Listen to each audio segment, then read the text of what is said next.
தற்போதைய செய்தி ஒன்றை பார்த்துக் கொண்டிருக்கிறோம். ஆந்திராவில் இருக்கும் வீரபத்திரர் கோவிலில் பிரதமர் நரேந்திர மோடி வழிபாடு மேற்கொண்டிருக்கிறார். அது குறித்த காட்சிகளை நாம் பார்த்துக் கொண்டிருக்கிறோம்.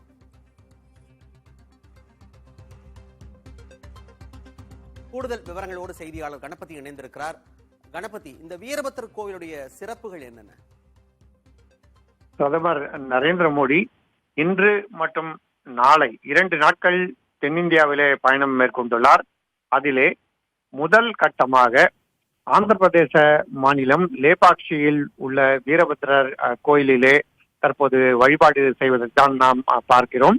அதாவது தனது ஆந்திர மாநில சுற்றுப்பயணத்தின் முதல் நிகழ்வாக இந்த ஆலயத்திலே தரிசனம் செய்து வழிபாடுகளிலே ஈடுபடுவதை பிரதமர் நரேந்திர மோடி தன்னுடைய முதல் நிகழ்ச்சியாக வைத்திருக்கிறார் என்பதிலிருந்தே இந்த ஆலயத்தின் சிறப்பு உங்களுக்கு புரியும். மிகவும் தொன்மை வாய்ந்த இந்த ஆலயத்தில் ஆய்வு நடத்தி வழிபாடு நடத்தி அதன் பிறகுதான் பிரதமர் நரேந்திர மோடி தனது பிற நிகழ்வுகளை மேற்கொள்ள இருக்கிறார்.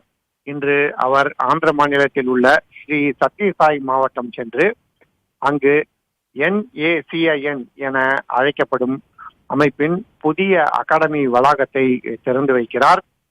இந்த அகாடமி தேசிய அளவிலே சுங்கத்துறை, மறைமுக வரிகள் துறை மற்றும் போதைப் பொருள் தடுப்பு பிரிவு ஆகியவற்றிலே பணிபுரியும் அதிகாரிகளுக்கு பயிற்சி அளிப்பதற்காக சிறப்பாக உருவாக்கப்பட்டது. அதன் பிறகு அங்குள்ள அதிகாரிகளையும் சந்தித்து அவர் பிரதமர் நரேந்திர மோடி பேச இருக்கிறார்.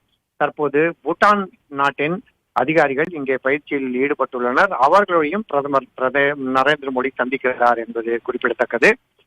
வீரபத்திரர் கோயிலில் இன்று தரிசனம் செய்து கொண்டிருக்கும் பிரதமர் நரேந்திர மோடி நாளை கேரளா சென்று அங்கே குருவாயூர் கோயிலில் தரிசனம் செய்கிறார்.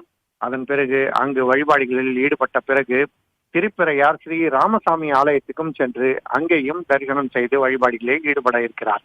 பிரதமர் நரேந்திர மோடி வரும் 22ஆம் தேதி அன்று அயோத்தியாவில் ராமர் கோவில் துவக்க விழாவில் கலந்து கொள்கிறார் என்பது நமக்கு நன்றாகவே தெரியும்.